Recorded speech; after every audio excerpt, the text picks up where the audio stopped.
Hello and welcome to the Herrington Carmichael Employment Law Update for August 2018. My name's Alistair MacArthur, I'm the head of the employment team with Herrington Carmichael. I hope you're having a lovely summer and you've been able to get away and have a good holiday.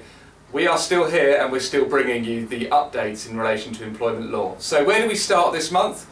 We start with the case of Patel and Folkston. This case related to a dismissal which Mr. Patel appealed. He appealed on a procedural basis. His appeal was upheld, but he still tried to pursue a claim of unfair dismissal.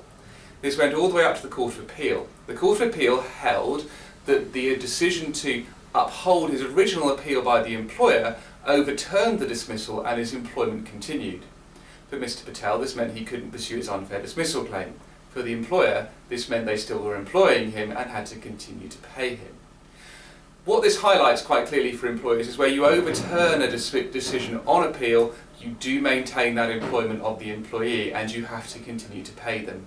You have to continue to manage them as well, so it does need some very careful thought.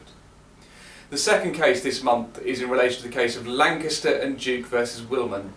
In this case was a situation where an employee was dismissed for gross misconduct with 2 days under their 2 years complete service. You'll know that to claim ordinary unfair dismissal, an employee must have 2 years complete employment service. However, in this case, that wasn't quite at the 2-year mark, and they tried to argue that statutory notice applied and therefore it was only 1 year and 51 weeks.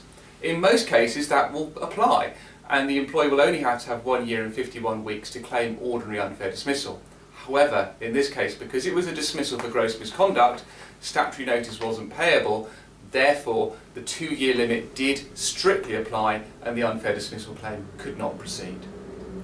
The third case this month is in relation to philosophical beliefs and whether a belief in copyright law was sufficient to be a philosophical belief. This is the case of Gray and Mulberry. It was found that beliefs in copyright law were not sufficient to be a philosophical belief. It was not sufficiently cogent. Now, in most belief cases, this relates to religion, so Christianity or Islam, for example. However, there are specific cases where philosophical beliefs have been held to be sufficient. A belief in living your life in an environmentally friendly way, for example, was sufficient. However, this case of copyright law belief was not sufficient. So if you have an employee who does claim this, it's important to look very carefully whether it satisfies the relevant definition to be a philosophical belief or not. The final case that we're looking at this month is the case of Ali and Torizian. This case related to a disability discrimination claim for a reason arising from the individual's disability. The individual had taken a substantial amount of sick leave and the employee disciplined them and warned them in relation to that.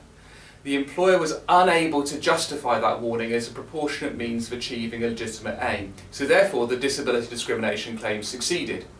For an employer, this is a timely reminder that if you're going to give warnings to employees who are disabled and are taking sick leave, you must justify that as being a proportionate means of achieving a legitimate aim. It's a very technical definition, it does need some very careful thought, and as always we'd be very happy to help you. That's it from me this month. I'll be back again in September, and until then I hope you have a very good rest of the summer. Thank you.